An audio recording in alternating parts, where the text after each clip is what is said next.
Hey everybody, this is Chris DeFirio with Keys to the Shop, and welcome to another edition of Shift Break. We are sponsored today and brought to you by our friends at La Marzocco. La Marzocco has been making espresso machines by hand in Florence since 1927. So you've probably seen La Marzocco all over the industry. They're at the helm of some of the world's best, most of the world's best coffee bars, honestly. They have made a name for themselves based on beauty, dependability, and innovation. They have machines that are highly technical, very advanced marvels. They have integrated automations and various tools for precision extraction, but they also have machines that are very simple and not so technologically, advanced. I would say in the sense that it doesn't have a scale built into the drip tray, but it's a solid machine. And whether you're somebody who wants a machine that is just got all the bells and whistles, or something that is just a workhorse that is dependable. The good news is no matter what you get, it's going to be a workhorse. But it's the style and the approach to coffee that you have that La Marzocco has a machine for. So if you go to their website, lamarzocco.usa.com, you can find all of their awesome equipment there. They have a new grinder called the Swan that is really, people have been raving about this. I just hear nothing but good reviews about that. So go check them out over at lamarzocco.usa.com. Now, also, our friends at Rattleware are our sponsors today as well. Rattleware.com is where you need to go to learn more about all the different types of smallwares that Rattleware produces. And it's a big deal to have smallwares that just work. And if it doesn't just work, then you don't work. I mean, or at least there's this little nagging, it's like something next to your eye. You just can't focus because that shot glass is dripping too much, or the pitcher is just off in the way that it shouldn't be. This is not what they're really about there at Rattleware. They have equipment that's smallwares that just work. And so I think that if you're looking for different implements like shot glasses and whisks and pitchers and knock boxes and the like, go to rattleware.com and get the good stuff. Now, today's episode, we're going to talk about the problem of commiseration in coffee. Now, we've been talking about community, and one of the reasons why is we've got our key holder coaching groups are coming up very soon. We're taking applications for new members to join these cohorts of coffee shop owners. And even if it's a busy season leading up right now, we start in the fall. We've always had a full roster of members because you know what? There's really no ideal time to join one of these types of things. And if you're busy and you are just feeling like there's so much going on, that's actually the perfect time to invest in creating space in your calendar 2 hours every other week to meet with people who can help you actually get the insights and get some encouragement and accountability that you need. So enough of that commercial. I actually want to transition to this idea of commiseration because, it can easily devolve into commiseration. When you meet up with other people that are doing the same thing that you do, you can tell when it turns into this because it goes from sharing what's happening to simply complaining for the sake of feeling good. And it's not very productive.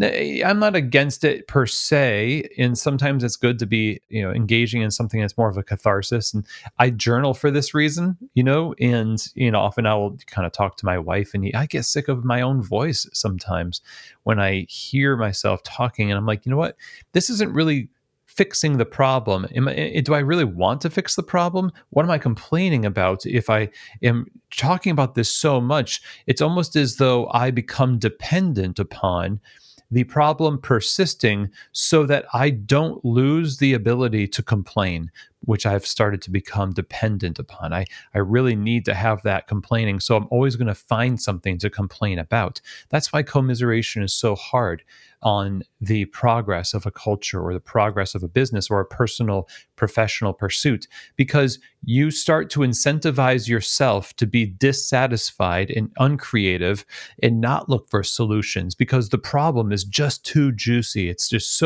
there's so much tea to spill with my friends. And it's like, yeah, I'm going to complain about it. But then next time I meet with my friends and that's all we do, what am I going to bring to the group? It's almost like going to a book club and not having read the book. You just kind of make stuff up. No, I can't do that. I have to read the book. I gotta find all the stuff I need to complain about. Now, you might be saying, life is full of things to complain about. I don't think I'll ever be out of them. Well, that's maybe true. However, if you are somebody who kind of believes that you do want things to be better, and really the complaining is something that only happens when you feel as though there's a mismatch between what should be and what is. Commiseration and finding people online to simply toss back and forth your misery is a form of acceptance and self-sabotage of that particular thing. You could be looking for solutions and genuinely want to eliminate as many possibilities for complaining from yourself as possible. In fact, let's take a look at commiseration. And when I talk about this, I think one of the more easy examples I can give is when owners, operators, and baristas do this as well, of course, one to another on shift. Everybody likes to complain, right? Well, you go on a forum and people talk about their crappy baristas. Oh, the baristas get on maybe not a forum, but on a text thread, or they start a group, and that group is nothing but talking trash about this thing or that thing. And it feels like, yeah, like we're on this righteous kick of we're a victim of owners, or the owners are a victim of bad staff, and everybody's just kind of complaining. But what's not happening is progress, but it's actually regress. It's that rumination, it's the churning over of the issue, but almost the refusal to actually look for solutions yourself.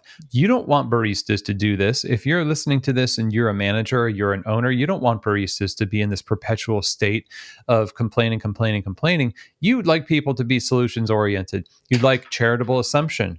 You would like to advance in maturity or have your staff become more and more mature. Now, the good news is that this can happen, but somebody needs to go first. And the job of a leader is to take the initiative to extend an example of what it means to actually not fall into commiseration as though it's going to produce a solution to your problem, but to fall into the kind of practice that produces solutions, like curious examination with charitable assumption and a nuanced perspective of an issue that is not about finding or assigning blame and self-pity and asking everyone else to pity you, but is taking somewhat of it is a risk in a way to not engage in that cathartic exercise. It feels like the same kind of risk that it would be if you stop drinking coffee. You're not going to stop thinking, right? But you were addicted to it, let's admit it. And it's going to take a little bit of time for you to get used to your life without that jumpstart to your day. In the same way, you're going to have to detox from that toxic behavior of commiseration and complaining culture, whether you're a barista or an owner or in between. It doesn't really produce anything except for a dependence on the practice of it, which again, does more to keep the problem around for the benefit of always having something to complain about and share misery about than it does to move on from it and maybe just be okay and be happy and say, you know what, today my community and the way I share with people and the way I communicate about life and what I do is going to be from the perspective of positivity and, again, charitable assumption. It's going to be from the perspective of what our friend Kwame Christian of Negotiate Anything calls this compassionate curiosity. That, I think, is the better way to go about it. That's what we like to encourage in our groups. That's what I like to encourage in my clients. And for you today, I think it's helpful to try to break away from that commiseration and get into something healthier, more sustainable, and more life-giving to everybody. So that's all I have to share with you today. I hope that that makes sense. If that feels like it resonates with you, tell me why. Put it in the comments on YouTube. Put it in the comments of the Instagram post that you'll see below the reel, and let's talk about it. So thanks again, everybody, and I will see you here next week for another edition of Shift Break, from keys to the shop.